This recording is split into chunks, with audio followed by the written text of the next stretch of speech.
that was a nice, you know, audience of 41 people.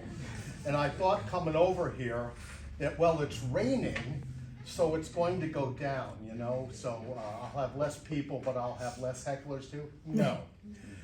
The normal people who would not go out on weather like this didn't come, and my 50 hecklers has grown to 60. So, okay, so I just wanted you to know that I know that you now know, okay? So thank you for coming out tonight. I know it's a miserable night. I will apologize, there was more space here. I had four 4x6 images that were too big to get plastic over. I didn't have the plastic to bring over. Maybe we'll do that again next time I come. But I did bring what was small enough to cover in plastic and get here tonight. And I want to thank you for coming out in this weather to be with me and in support of the Minersville Historical Society. What a great honor it is to be able to say I was their first life member. So, and I didn't, it is 20 years now, isn't it? And of course, Dora Santorelli in the back is the one who founded it. And you approached me that day. Well, I don't know who approached you, but we ran into each other. Well, I just dropped the damn thing that's stopping me from coughing. But out on the walk in Minersville. And we hit it up right away, and that developed a relationship that I'm now here with 20 years later. And I'd like to thank the new folks who are continuing this tradition, and hopefully long after I'm gone, there'll be a Minersville Area Historical Society. Also one of the founders. Oh, you are? Okay, very good. So we have multiple founders here, and as the introduction said, I do not sell images. And the reason I don't is because culture is a we thing, not a me thing. I was fortunate enough in life where I had good coal region work ethic. I did well. You'd have to do this because it was not cheap. But you don't want anybody doing what I do that's turning a buck on you, because you all deserve better than that, and I'm just one of you anyway. And I'm very fortunate to have had the recognition and permission of my region to have had access to make images. Some of the railroad images are here today, but of all of the issues that are part of our cultural heritage, that no one else was ever granted access to. And there's a reason for that, because the region and the aggregation of people in it, in the course of my 53 years of doing this now, they realized this was going away, at least the images that I'm photographing. Railroading, fortunately, has had a renaissance through the Reading and Northern here, thank God, because our mining industry needed it for the security of transport, because most markets are outside of the region instead of inside now. But very simply, it's probably safe to say, and it's a frightening statistic, that 3/4 of everything I've photographed or more, and I'm thinking it's more, don't exist anymore. There's not an example left. And the most surprising part of it is that when we were putting up the show in Scranton, which was mentioned, which was my 50th anniversary show, one of the 4 big ones out of the 14 shows I've done in the region in the past years, well, 30 years now, from the first one, which is in 1996, and then the last one, which just came down earlier this year after 20 months, which it was held over, and I was very pleased for that. But the images and what are contained in them, we realized that because I was given by all of you access that no one else ever got. And I appreciate the fact that they had faith in me as a 13-year-old to open up that door, because the earlier stuff that I got is of the most important. but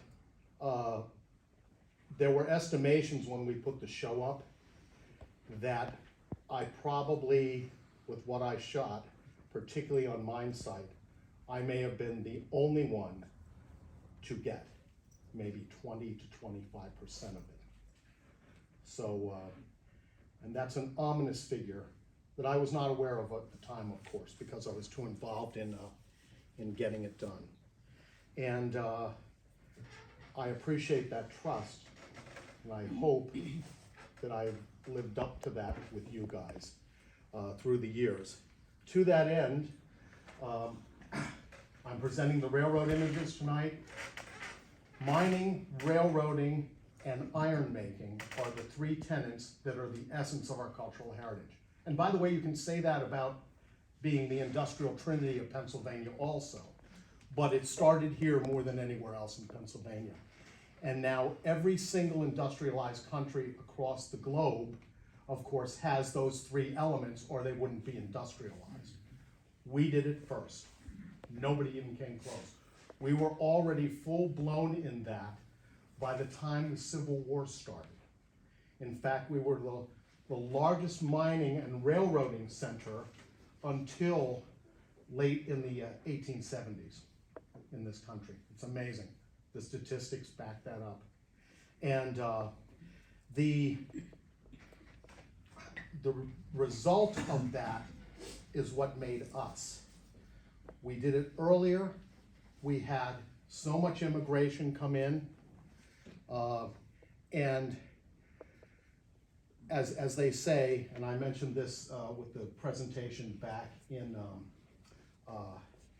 February, that the proverbial 70 countries of origin and 110 ethnicities from them. And who knows if those numbers are correct, really. It could easily be more than that. But we are the melting pot that America always claims to be. The reason why we merged better than probably anywhere else in this country is because we had a common language called anthracite. And that's why we were so successful. And that heritage, that commonality, is what brought us all together. Now, and I'm very proud of that, because although every industrialized country in the world has these elements in it, or they wouldn't be industrialized, nowhere else on earth, even the ones that have been doing mining for hundreds, if not thousands of years, because coal mining, by the way, it's in the Bible, it goes back that far, but we are the only place on earth where we take our human identity and cultural name from it. The only coal region. Why is that? Because what happened here was the first and greatest example of something unique, and it's still the only example of that within the coal, the family of coal mining people on the planet. That's why we're a region, that's why we're a people, and that's why I'm speaking to you tonight. Now, tonight I'm talking to you about railroading. That's a major component, as you can see on where it's here. The railroading images, oh God, hang on here. This is what getting old does here. Percentage breakdown by subject and function. Okay. Railroading, in my body of work at the time, I had 288,546 catalog images, which was in time for my 50th anniversary show. Railroading represented 46%. Mining, including railroading, was 32 by itself. And then, these are all, the Holy Trinity are all equal influences. But railroading, because of its nature of transporting the coal out and not being a fixed landscape, railroading goes everywhere, connects everything. Railroading images are still the dominant images of what I do, even though it's hard to differentiate. Should I be calling this a mining image because it's at a breaker site, or should I be calling it a train image because it's a coal train? You know, you can see how the crossovers get confused, but basically, in the high 40 percentages, that still remains to this day. That's the amount of railroad images that I have done.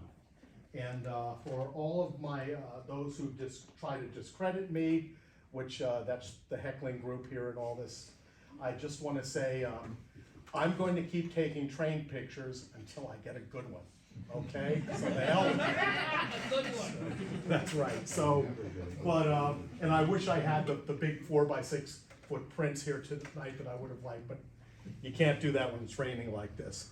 But please look at this, and certainly look at the posters that they have for sale to support, and see it, and take some home, because it's for a great cause, which is the people that are doing this, Ellen and her crew.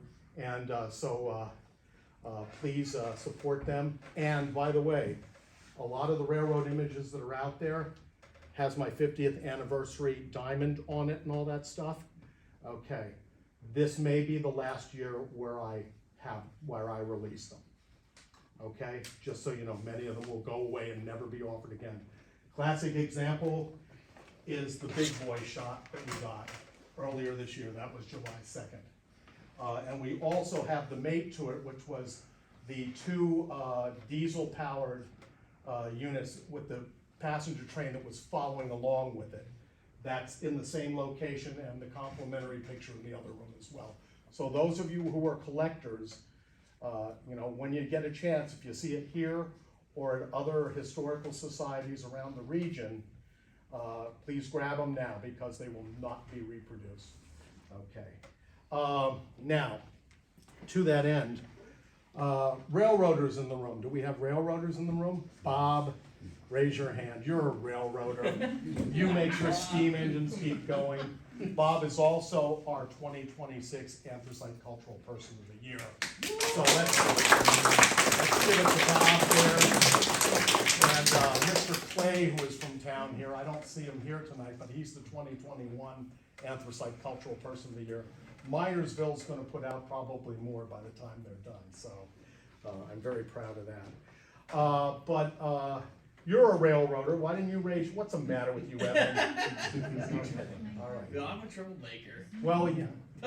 Well, you're in the right crowd over there at that table. That's for sure. All right, so that's good. But but I was very, very fortunate through all the years of the original anthracite railroads. And by the way, without pictures of the original anthracite railroads, you can't be an anthracite photographer, because that message and image of our region is now lost, because we don't have any of the original ones left. But that's another reason why I'm the last anthracite photographer, because without that landscape evidence, you can't represent the whole picture, and the whole picture has been gone since 1976 because of it. So despite you rail fan types who think Conrail was fun, you know, I hated it. It destroyed 1/4 of our economy and removed 1/3 of our cultural heritage, all by government action. So, and this again is why I'm not a rail fan.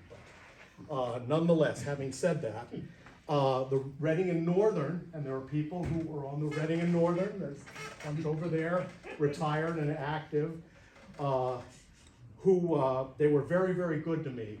When the Reading and Northern came back, late in 1990, I think it was December, and acquired the anthracite cluster of trackage. I had already known Andy for maybe 5 or 6 years at that point. And he is the railroad, it's his property. But the railroad in general was very good and allowed me unprecedented access to them to do the follow-up work, to show something that's extremely important, which most people don't think about. The same thing as deep mining. One of the points I got across, which is the one I'm making now again, at the show up in Scranton for my final show, is that anthracite is not dead industrial history. We are living cultural heritage. And although it is to a lesser extent than what was 100 years ago at our peak of mine production, we are still doing the same thing, and we are still here. And that is why my work continues. So, and the Reading and Northern very graciously allowed me to continue it at a level that you guys don't even know how much stuff I have of you. But as you know, I've photographed all of you at work. every single one of you who is here at the table that works for them. So, and I appreciate that. To that end, my effort was not insular. I always had the cooperation, assistance, and encouragement through access and other things of the entirety of our region. And that weighed very heavy on me in a good way, because I knew that what I was doing was obviously important to them, even though when I started as a kid, you can't know that at 13, really, to the full extent. But I'm glad that I made that mission occur and transitioned and did something that needed to be done. Because that's why the people embraced me and sent me on my way and gave me access to do it, because they realized it needed to be done too. At this point, I want to thank my grandmother. My grandmother, Christmas of '73, when I was 13 years old, almost to turn 14, Nana put in a small, like, Insta-Snappy camera, little plastic lens thing. It was very cheap and it was used. And she must have got it at a flea market or something, but she knew I liked looking at the pictures of the mining and the railroading that used to be put out in the paper on a regular basis, you know, the black and whites from years ago. And that Christmas in my stocking was this little camera. And I took that camera, and the day after it, I went east of Tamaqua, a couple of miles, to the number 14 breaker, Lehigh Colon Navigation's number 14, where my grandfather had been the welder and 3 generations of my family had worked. And I took a picture of what I felt was my personal coal train, the little local that went out to service the mine.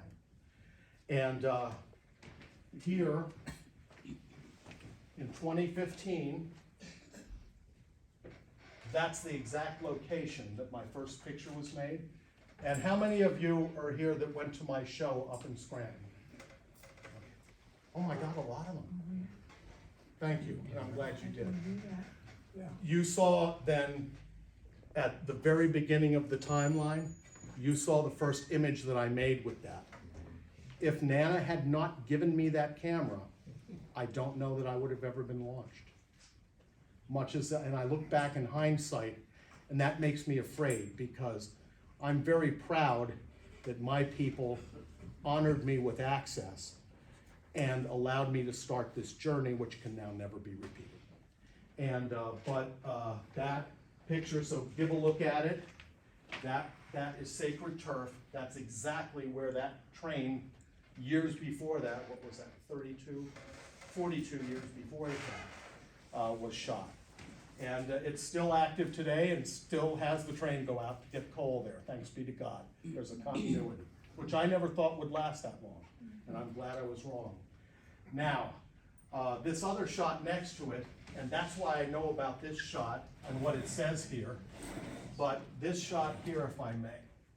Excuse me, I gotta put the stamp, the sticky thing down, or I'm gonna get it all over the place. I'm a mess, you know that? Okay, so this shot here, since the 288-546, which was the cutoff, which occurred on December 26th of 2023, that was the amount of cataloged images, which if you come up at some point and look at this is how the cataloging goes. These are the call numbers. Everything I have done is archival. These are real numbers. This is real information that can be easily used when I'm dead. And that's by design. This was the follow-up. That was a milestone because of anniversary. This was a milestone because of amount. This, which was on the 10th of March of 26 here, earlier this year, didn't even know it at the time. This is a view in Marysville, Pennsylvania, the other end of the big bridge over the Susquehanna, the world famous Rockville Bridge, which by the way is the largest stone arch bridge in the world. We have a classic. Nobody would think it wasn't in Europe, but it's here. This picture is my 300,000th image right here. So, and I was pleased with that. It was a nice day, and I just happened to be there for other reasons, and stopped and grabbed it, never knowing it would be something of significance number-wise. And then I took this, and when I put out this panel to celebrate the 300,000th image in the body of work, then I thought, you know, when you start off with this stuff, you don't have the money to do what you want to do when you're a kid. And I had only started my career, and every little roll of film, which, by the way, when I started out, just to show you where pricing was, $1.59 could get you 36 shots of Kodachrome. $1.59 or 69, whatever it was, right in there. But you know what I mean? But that was 1973, 74 when I started in.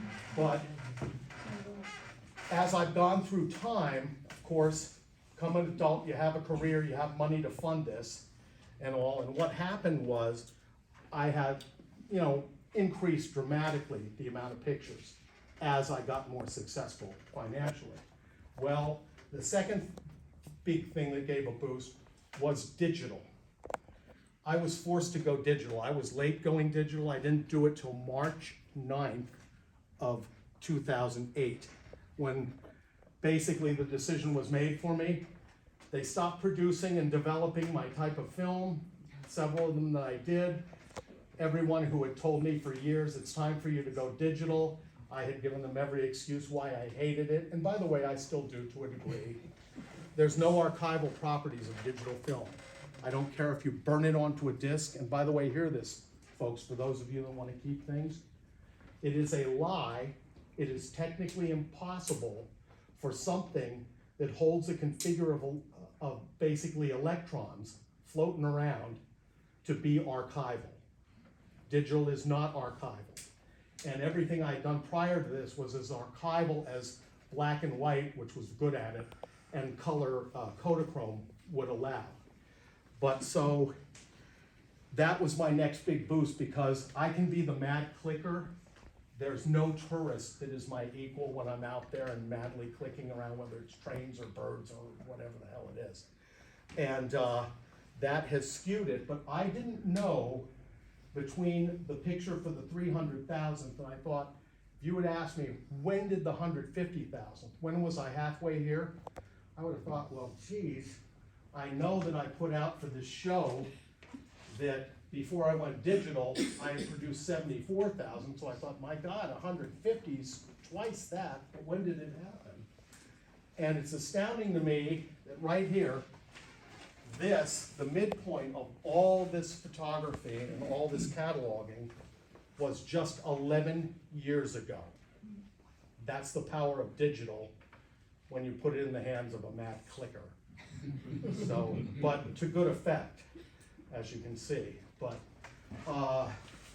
so having done that, the sad thing is that the vast amount of the body of work is skewed toward the later years when so much didn't exist anymore. And I'm sorry for that too, because there were a lot of times when I was younger, I really could have used another roll of film with the stuff I saw, but I just didn't have it. But within this 74,000 here that led up to when I changed over on March 9th of 2008 to digital and was forced to do so, as I said. In that though, the best essence, or much of the best essence, of the mining images that I did are contained in that. Now the railroading has continued on pretty much at just a slightly elevated level, as it says here, you know, to today, because there's still plenty of railroading going on despite the entrenchment that's gone on in that industry. But, and for those of you that don't know what my background is for work, he told you my academic background, my formal training, such as it is, which by the way, I was on this crusade for anthracite long before I got to college. It had no effect on me to speak of, other than I formally knew the geology of our coal seams then, that I had been introduced to and had been in years before. But The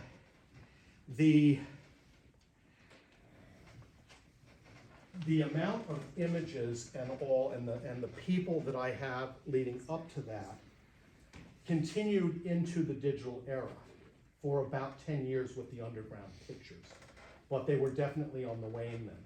So the vast majority is still in the old film type of stuff, but the railroading has continued on. And what you don't know about what I did, which had nothing to do with my academic training, is that most people, I think there's a lot of friends of mine that don't know this. I was in the railroad industry as a capacity expansion analyst. What I did was I went to the mines. The railroads still, to a degree, control the mines because of the transportation and investment and all that. And my job was to increase capacity. And I ended my career in that industry after 28 years in the Powder River of Wyoming. Those of you who are probably over 40 know that Wyoming was the largest coal output for America in the latter years, particularly the 1990s.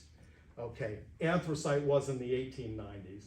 Wyoming, named for the anthracite region, the Wyoming Valley of Anthracite got the name. Also northeastern part of the state out there was in the 1990s, and I was very, very pleased to be part of that because I always had the camera with me and I made a lot of images doing that.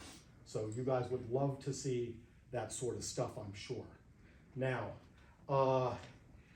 sometime tonight before we end, I'd like to break away and before my throat starts to go again and get a chance to meet people.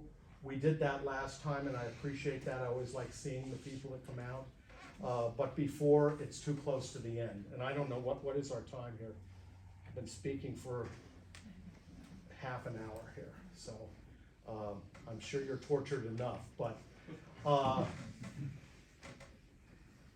please, when you get a chance, look at this stuff that I was able to bring, even though, like I said, the bigger ones I planned to bring, it was just too much rain, I couldn't risk it, and I didn't have the plastic to hide it. So, but I would like to speak to as many people as possible, particularly those I've not met yet tonight, you know, and please ask me any questions you want. Go in and look at the 13 by 19 poster prints that are in there. A lot of steam engine pictures for those of you that rightfully love that, and some other rarer and more interesting diesel shots, I would hope. It's all there, but please come up and tell me what you like and what you want to do, and what I might be able to pull out for the next time I come to speak about this, and hopefully better weather and more pictures will be surrounding you. So with that said, do you mind if we take a little bit of a break here? I'd like to do that, and then maybe rejoin here after I've had a chance to speak to people for 20 minutes or half an hour. Yeah, I'd like to introduce you to a guy here who built models of Oh, really? the things that don't exist anymore. Oh, great, yeah, I'd like that, that's a good idea. So please do that. Okay, so, Just a question, the Yeah. Powder River Basin, it's bituminous, of course, but is there various grades of it as you go through the? various what? Grades of bituminous as you go through there? Or is Well, there- there's a little bit, yeah. Powder River is, by a fluke of deposition environment out there, is like anthracite. It is very low sulfur by nature. In fact, there's only enough sulfur in it, like with anthracite, that it's combustible at all. Any less sulfur in it wouldn't be worth anything as a fuel because you couldn't burn it. But basically, as a comparison, it's 8,400 BTUs to 8,800. And what we're talking about with the Powder River, that's a marketing name, that's not correct. It is the Wyandotte coal field, Wyoming, Dakota. And what happens is it's the largest known and mine deposition that we have in this country. The Canyon and the Anderson seams come together in northeastern Wyoming and then surface which is why that's such a great production area. It's very easy extraction, and it tends to be like most bituminous, which is, it's very much on the horizontal with just a little bit of a dip. Where I was out number crunching, we had a 5 to 8 foot rock line in between. It's so cheap to mine. For instance, we were $100 a ton processed, and they were putting it out at $15 to $16 a ton out there, FOB at the mine, no processing involved. Because what they would do when those two seams merged and formed the Wyandotte seam, which on average was, for what I saw in my time of production, where I actually had something to do with it, was about 58 foot of coal, which is an enormous seam. Here in the anthracite region, continuity and contiguity of seam is 22 feet with an anthracite seam. That doesn't mean there aren't, for those of you that mind and all, you know that, there's such a convoluted morphology under the ground that there are times where you get it all in 120 feet, but it's not continuous across the 120 miles of the region where the seam is underlying us. But so the 58 feet out there, we would just cut the rock line off at a couple feet above and below, and it was tremendously uniform, which was a production blessing. And we just throw it out because there's no point. Then we just truck it off to these large silos, which were 240 feet roughly tall, fill it up, and the silo loads 100 to 120 car coal train, which runs from 0.9 to 1.3 miles an hour as we're loading it. It's all computer controlled from a command center inside the bottom of the silo. It goes through, it's profiled, you go out, it's profiled again and has a topper so that everything's uniform, and off it goes. And by the time, let's say as an example, using some of my stuff, by the time the coal, with some of the mines that I helped with the production, got from, let's say, Wyoming, 1,800 miles to the transloader for the barges on the Mississippi, just using an example, that 1,800 mile trip, you could lose 15+% of that in blow off, because the Powder River coal is so soft and dirt-like compared to anthracite. But remember, it's low sulfur. And when you can mine it at 1/7 the cost of what it is to do a ton of anthracite, which has much higher heat value. We're talking 84 to 8,800 BTUs. Anthracite is 12,500 to 15,000 BTUs, depending upon the quality. Look at that spread. But even so, it was not that anthracite wasn't still a great environmental alternative. It's just so expensive compared to the alternative out there. Because you only have to burn 2.5 times more at something that costs 1/7. Do the math. You'll see why we were doing this. But that's where I made my career out there. At the end of my career, at the end of the 28 years, and it was a blessing. I had the run of many of the mines out there, even ones where I was not active on, but they had known me. And the railroad, of course. I was Chicago Northwestern as an analyst, acquired by Union Pacific in 1994 or 5, somewhere in there, by merger, when UP took over Chicago Northwestern, specifically to get their coal. And they did. And both railroads were extremely good to me. And the money was very good too, and funded this, But what you don't know is, I spent 12 years, from 1989 to 2001, 200 to 240 days a year in the field. And the average person that did what I did lasted 3 to 5 years. I did it for 12. And my home was a pickup truck, and a warm and convenient, in the middle of no place, cheap hotel was considered a vacation to me. It was brutal. That's why a lot of people didn't do that. But I loved it. I was young enough to do it at the time. I'm glad I did. I got to see the country. I covered 35 states in 28 years. So I had to, and I've been in 43 of the 50 and just missed, I mean, it's incredible. I just missed Idaho, Utah, Nevada. Yeah, those three by what must have been 15 or 20 minutes, just because I didn't have time to leave where I was and go over the border, but I was close.